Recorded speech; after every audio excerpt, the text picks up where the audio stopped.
Olá, olá, olá, tudo bem com você? Eu espero que sim, ok? Sou o professor Emerson de Matemática. Vamos agora para a nossa aula número 2. Ela vai falar sobre um tema muito interessante que eu tenho certeza que você vai se dar muito bem. Por quê? Eu quero que você dê um grau de importância sim, enorme para esse conteúdo que vai ser ministrado agora. Por quê? Porque a gente vai falar de proporcionalidade, tá? Razão, proporção e o início de regra de 3. É o conteúdo em que, se você dominar 40% da prova no Enem, você vai dominar. Sem contar que vai te ajudar em Química e Física. Então, isso aí vai ser muito importante para que você, que vai fazer a prova do Enem, tenha excelentes resultados, ok? Então, o que significa? Falta muito pouco para você chegar lá. Agora, eu preciso que você tenha noção que esses resultados vão ser os melhores se você der o seu melhor. Então, eu quero te ajudar em matemática. Ok? Então é importantíssimo que você possa ter essa noção. Certinho? Ok, então vamos começar com grandezas proporcionais, tá, pessoal? O que significa isso? O grau de importância que isso tem é de fundamental importância para você que tem dificuldades em relação à matemática. Salientando que se você dominar proporcionalidade, 40% simplesmente da prova você vai dominar muito bem. Mas o que são isso aí, grandezas proporcionais? Na matemática, a razão estabelece uma comparação entre duas grandezas. Como assim? Grandeza, pessoal, é tudo que possa ser medido. Como assim, professor? Então, quando você fala de comprimento, hora, volume, tempo, tudo que tem um número para mensurar é uma grandeza. Então, quando eu comparo duas grandezas, eu tenho o que a gente chama de razão. Já a proporção é determinada pela igualdade entre duas razões, ou ainda quando duas razões possuem o mesmo resultado. Vamos já falar sobre isso com calma, tá? Note que a razão está relacionada com a operação da divisão. Vale lembrar que duas grandezas são proporcionais quando formam uma proporção. Ainda que não tenhamos a consciência disso, tá? Utilizamos cotidianamente os conceitos de razão e proporção. Para preparar uma receita, por exemplo, utilizamos certas medidas proporcionais entre os ingredientes. Isso quer dizer que a gente já trabalha a proporcionalidade de forma inconsciente, porque a gente não tem essa noção. Como assim, professor? Quando você vai fazer um bolo, nesse caso aqui na cozinha, você vai ter que trabalhar uma medida para outra. Essa comparação já é uma determinação de proporcionalidade, tá? Se a gente vai trabalhar com isso aqui com calma. Para você encontrar a razão entre duas grandezas, as unidades de medida deverão ser as mesmas. Como assim? Se você está trabalhando em medidas, por exemplo, como comprimento, metro dividido por metro, é o que deve acontecer. Nunca pode ser uma em cima metro e a outra centímetro. Eu tenho que deixar sempre na mesma unidade de medida. Horas com horas, minutos com minutos, segundos com segundos, tá? Vamos trabalhar isso com calma e você vai entender. Vamos aqui para a determinação. Grandezas proporcionais, razão e proporção. A partir das grandezas A e B temos. Vamos entender isso aqui para facilitar o entendimento. A dividido para B, eu determino assim, ó, A sobre B. Lembrando que esse B tem que ser diferente de zero. Ok? Exemplo 1. Qual é a razão entre 40 e 20? 40 é o que fica em cima, 20 é o que fica embaixo. Logo, vai ficar 40 dividido para 20, que é igual a 2. Quando eu falo dessa maneira aqui, isso aqui é uma grandeza, isso aqui é outra. Então, a grandeza, nesse caso, dividido uma pela outra, eu encontro o que a gente chama de coeficiente de proporcionalidade, ou resultado da razão. Certinho? Se o denominador for igual a 100, eu vou ter uma razão do tipo porcentagem, também chamada de razão centesimal.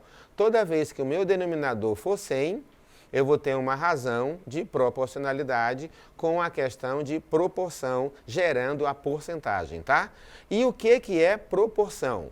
É quando eu igualo duas razões, tá? E elas têm que dar o mesmo resultado. Se eu dividir A para B, tem que dar o mesmo resultado que eu dividir C para D. Vamos já falar nas propriedades para a gente ter esse entendimento aqui, tá? Então, razão é a divisão entre duas grandezas, ok?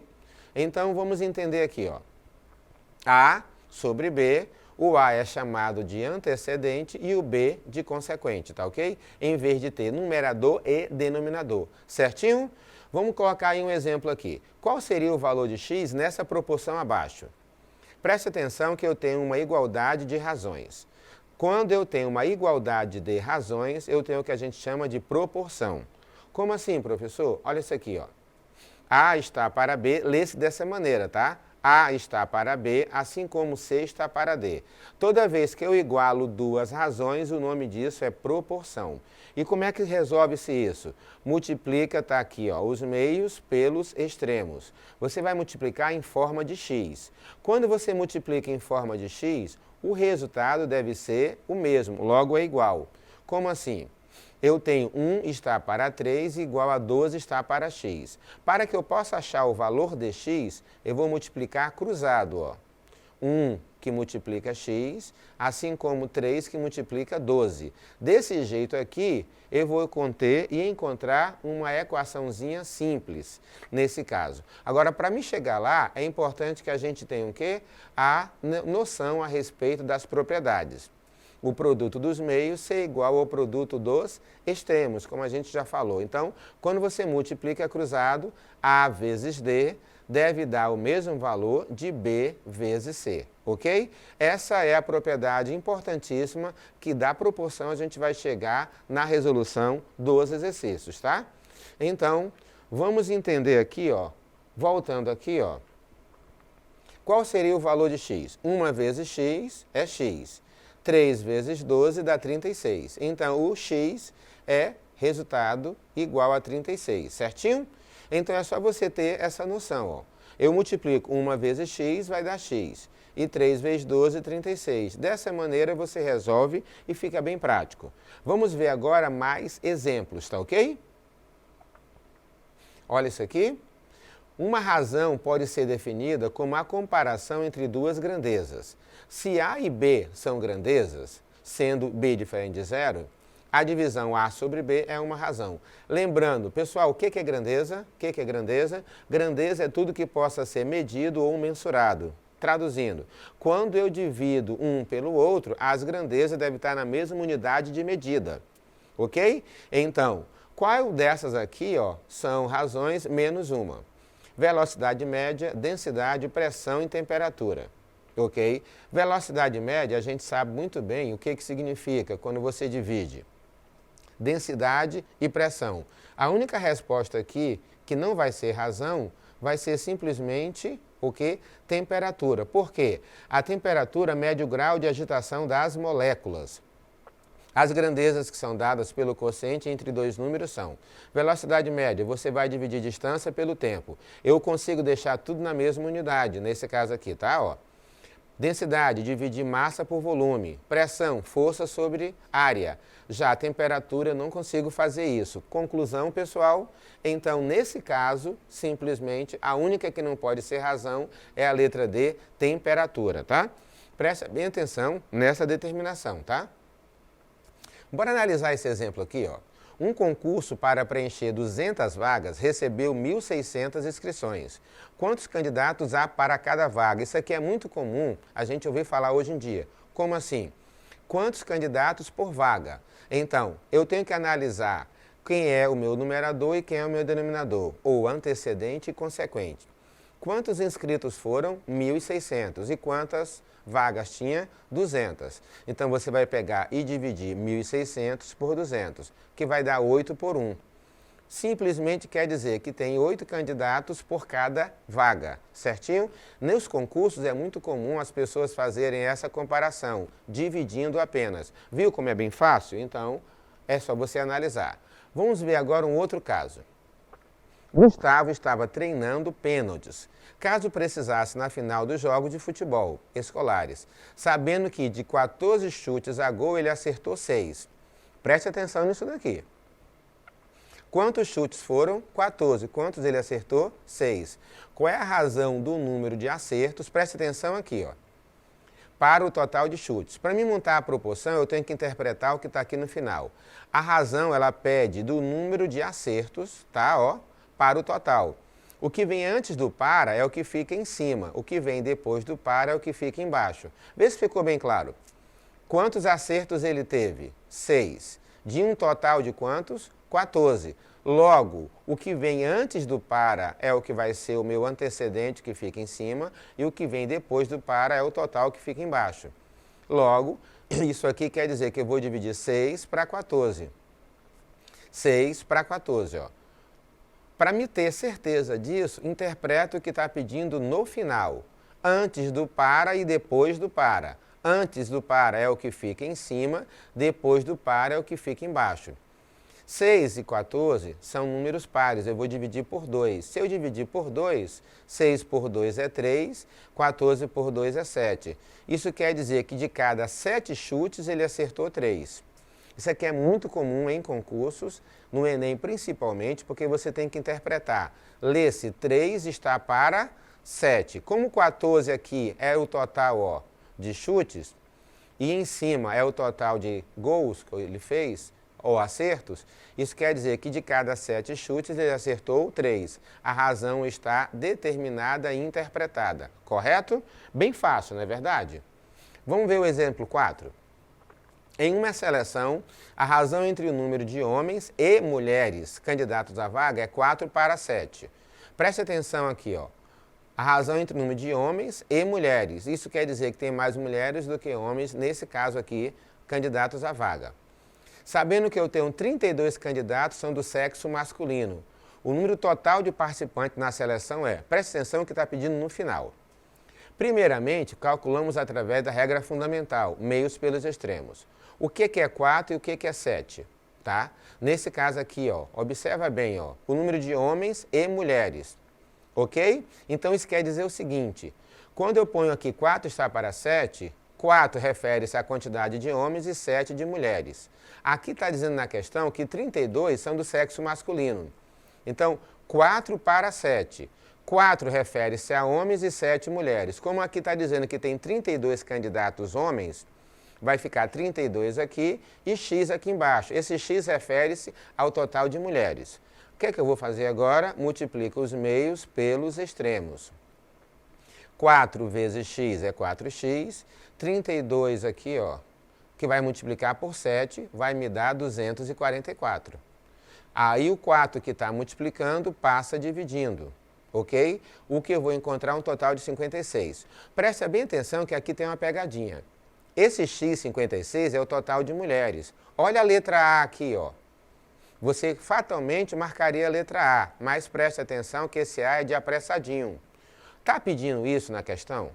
Se estiver pedindo o número de candidatos do sexo feminino, seria a letra A. Mas a questão está pedindo o total de participantes. Total de participantes são homens mais mulheres. Logo, se você não prestar atenção, eu já tenho 32 candidatos do sexo masculino. E eu achei 56 agora do sexo feminino. Logo, eu tenho que somar para que eu possa ter o total. Logo, a letra correta é a letra C. Muita gente se engana aqui porque não interpreta o final. Uma dica para vocês, tá? Lê bem com calma o que está pedindo no final da questão. Assim, você não erra, tá? É aquela questão, marquei errado, passei errado para o gabarito. Na verdade, você não interpretou como deveria. Vamos ver aqui o exercício 5. Em uma maquete de um condomínio, um de seus prédios, de 80 metros de altura, está com apenas 48 centímetros. A maquete é o desenho em relação, tá, ao tamanho real. Isso quer dizer que a altura de um outro prédio de 110 metros, nessa maquete, deverá ter quantos centímetros? Já que vai ser mantida a proporção, o que eu vou fazer aqui? Ó? 48 é sempre na maquete o desenho sobre o real. Lembra disso? Na maquete é o que está no desenho dividido pelo tamanho real. Então aqui tem um detalhe, ó. 48 centímetros é o que está na maquete. E aqui tem 80 metros, correto? Que é o que está no real. Aqui está dizendo que o outro prédio tem 110 metros aqui, ó. E aqui está dizendo qual é a altura da maquete em centímetros, ok? Centímetro com centímetro, metro com metro. No caso aqui, ó, vai pegar 80 vezes x e 48 vezes 110, ó. Então, isso quer dizer que o 80 que está multiplicando passa dividindo. Eu vou dividir 5.280 para 80. O que vai me dar o quê? 66. A altura de um outro prédio de 110 metros, mantendo essa proporção, vai ser de 66 centímetros, tá? Eu fiz a comparação, lembrando que é sempre o que está no desenho dividido pelo tamanho real. Assim você vai ter noção dos resultados, ok? Preste bem atenção que essas questões que envolvem proporcionalidade, tá? Em questão de maquetes e tudo que é chamado de escala, cai muito no Enem. Não cai não, despenca. Você tem que ter muita atenção, ok? Vamos ver agora o exercício 6. Uma mistura é composta de 90 kg de água e 10 kg de sal. Pondo-a para evaporar, obtém-se uma nova mistura, da qual 24 kg contém 3 kg de sal. Determine a quantidade de água evaporada. Eita, professor, e agora bagunçou tudo. Como é que sai daqui? Vamos com calma interpretar? Vamos que nem Jack o Estripador aqui, por partes. Vamos com calma analisar. Observa bem, a mistura inicial contém 100 quilos. Como assim, professor? 90 quilos de água e 10 quilos de sal. Essa é a mistura inicial. O que vai variar é a quantidade de água, já que o sal não evapora. Ou seja, vai permanecer os 10 quilos de sal, ok? Vamos manter a proporcionalidade. Através da proporção, encontraremos a massa da nova mistura, ok? Aqui no caso aqui, ó, eu quero saber a questão do valor de x, que vai ser justamente a massa da nova mistura. X está para 24, porque 24 aqui, pessoal, aqui, ó, é a nova mistura que eu tenho, ok? Em relação a quê? A questão da água e a questão do sal. Na mistura original eu tinha 10 quilos, nessa nova eu tenho 3, então vai ficar 10 em cima, 3 embaixo, ok? Então, o que vai acontecer agora com os 24 que está aqui e o x? Se eu cruzar, eu vou ter 3 vezes x e 24 vezes 10, o que vai dar 3x igual a 240, passa o 3 dividindo, aí eu vou ter 240 dividido para 3 vai dar 80, mas preste atenção que aqui não tem 80. Mas como assim? Observa o que está pedindo, determine a quantidade de água evaporada, nesse caso aqui, em relação à mistura inicial. Então, como é que vai ser isso aqui? Ó? A massa da mistura não deve ser superior a 80. Ao subtrair a massa inicial, eu queria que você analisasse. Qual era a massa inicial? 100 quilos. Se eu diminuir de 80, eu vou encontrar justamente, letra E, 20, tá? É só prestar atenção no que está pedindo na questão. Não é tão complexa, é uma forma de você interpretar o resultado de acordo com o que está sendo pedido, tá? Então você tem que prestar bem atenção. Porque eu vou pegar 100, que é da massa inicial, diminuir de 80 para que você encontre o que está sendo pedido na questão, ok? Então vamos ver agora esse exercício 7 aqui, ó, ok? Vamos então agora para um novo exemplo aqui, que é a questão do Enem. Eu queria que você acompanhasse bem, porque eu vou repetir passo a passo tudo que está sendo colocado aqui para você compreender. Em relação à razão e proporção. Olha como é que o Enem está cobrando isso, tá? 5 marcas de pão integral apresentam as seguintes concentrações de fibras, que é massa de fibra por massa de pão. Como assim? Observa o que está dizendo a marca A. 2 gramas de fibra a cada 50 gramas de pão. Marca B, 5 gramas de fibra a cada 40 gramas de pão. Marca C, 5 gramas de fibras a cada 100 gramas de pão. Marca D, 6 gramas de fibras a cada 90 gramas de pão. E marca E, 7 gramas de fibra a cada 70 gramas de pão. A partir disso, quando falar cada, eu tenho aqui uma proporção relacionada à razão estabelecida entre a quantidade de fibras e gramas de pão. Recomenda-se a ingestão do pão que possuir a maior concentração de fibras. Então, qual é a marca a ser escolhida? Tá? Se você fosse observar aqui, qual é que, numa análise rápida, você marcaria? Muita gente vai no famoso olhômetro, né? Depois vem o chutômetro e vem o ferrômetro, porque você tem que ter a análise do cálculo matemático. Tem que prestar bem atenção aqui, tá? Então, bora analisar isso aqui passo a passo? Para a marca A, eu vou ter 2 dividido por 50. Mas por que, professor, que é 2 dividido por 50 nesse caso aqui? Ó? Eu tenho 2 gramas de fibra a cada 50 gramas de pão. Então, eu quero saber a quantidade de fibras estabelecida. Então, eu vou pegar 2 e dividir por 50. Ficou claro? Olha o que vai acontecer. Nesse caso, 2 dividido para 50 eu vou simplificar por 2, o que vai ficar 1, tá, para 25. Se eu dividir 1 para 25, dá 0,04. Ou seja, a cada 25 gramas de pão eu contém 1 grama de fibra, tá?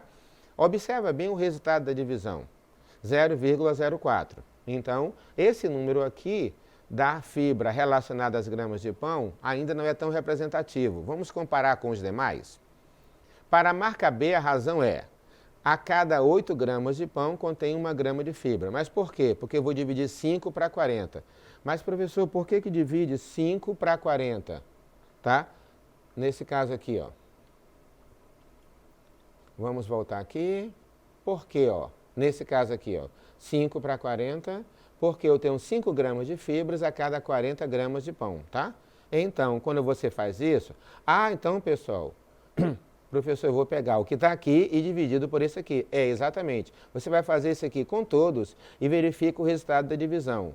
E vamos comparar os valores obtidos. Como assim? 5 para 40. Se eu simplificar por 5, e aqui também por 5, vai dar 1 está para 8. Correto? Contém, cada 8 gramas de pão contém 1 grama de fibra. Sempre relacionado a 1. Observa aqui o resultado deu 0,125. A minha pergunta é, 0,125 é uma concentração maior do que essa? Se você quiser comparar números decimais, tá? Eu tenho que ter a mesma quantidade de casas. Quantas casas tem aqui? 3. Aqui também tem que ter 3 para você comparar. Se tu completar aqui com 0, aqui vai dar 40 e aqui 125. Então, B está ganhando de A. A marca B está superando a marca A. Observa bem esse resultado. Vamos adiantar? A marca C, 5 para 100. Divide 5 para 100, dá 1 sobre 20, que deu 0,05. Ainda está ganhando a marca B. Vamos ver agora a marca D? Para a marca D, a razão é 6 dividido para 90. Já explicamos o porquê que é 6 para 90, certo? Então, 6 para 90 é 1 para 15, que dá aproximadamente, tá, 0,067. Ainda está ganhando a marca B, tá? Por quê? Aqui deu 67, aqui está dando 50, se eu completar, ó. E se a gente voltar aqui, ó, a B está dando o quê? 0,125. Então, tu tem que prestar bem atenção nesse detalhe aqui. Vamos agora para a marca E, ou seja, eu vou pegar 7 para 70, que deu 0,1. A minha pergunta é, 0,1 seria maior, tá, do que 0,05 e 0,67? Pergunto para vocês.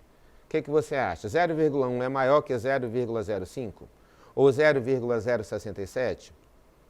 Tempo para você me responder. Tempo para você me responder. Lembra que eu tenho sempre que comparar as casas completando aquele que falta com 0. Se eu colocar aqui um 0, vai dar 0,050. Aqui deu 0,067. Se eu for para cá e colocar mais 2 zeros, vai dar quanto? 0,100. Então, nesse caso aqui, ó, quem está ganhando ainda é a letra B, 0,125. Então, a maior concentração de fibra acontece exatamente aonde? Nesse caso, na marca B. Tá? Ela pode ser observada, que é o valor relacionado ao pão na marca B. Eu quero que você preste bem atenção em relação a isso, para os resultados que a gente pode obter se você não analisar isso daqui. Como assim, professor? Observa que eu quero a ingestão do pão que possuía a maior concentração de fibras. Então, isso aqui é importantíssimo. Se você não analisar, ó, as formas de divisão, você simplesmente pode ter um resultado que você não esperava, certinho? Então, razão e proporção, ele é importantíssimo para esse contexto, tá? Quando você consegue entender a interpretação, isso aqui vai ficar muito mais fácil de ser analisado e você consegue ter uma compreensão maior.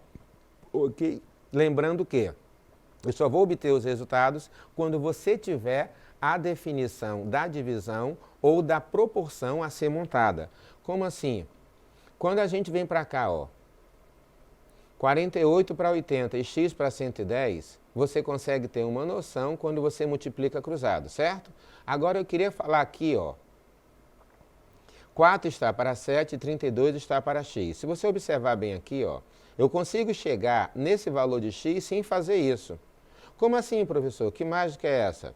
A proporção ela é estabelecida quando você multiplica ou divide, tá, os termos da razão por um mesmo número. 4 para chegar em 32, a multiplicação foi por 8. Por quê? Porque 4 vezes 8 é 32. 7 para chegar em x é só multiplicar por 8 também. Logo, 7 vezes 8 vai dar exatamente quanto? 56. Isso quer dizer que, quando é do menor para o número maior, você multiplica, tá, os termos da esquerda por um mesmo número para chegar no valor que está depois da igualdade. Quando isso acontece, você consegue definir a proporção estabelecida. É uma outra forma de ganhar tempo, não é verdade? Ok? Que é o que a gente está mostrando aqui, ó. Isso quer dizer que se de 4 eu chegar em 32, eu deduzir que foi multiplicado por 8 em cima, você vai multiplicar também embaixo e você chega no valor que você quer. Belezinha? Nesse caso aqui? Então, o que a gente abordou aqui e o que você tem que saber? Identificar os termos da razão e a forma como você vai analisar a conta e desenvolver. Razão e proporção definem divisão de grandezas e grandeza é tudo que possa ser medido, certinho?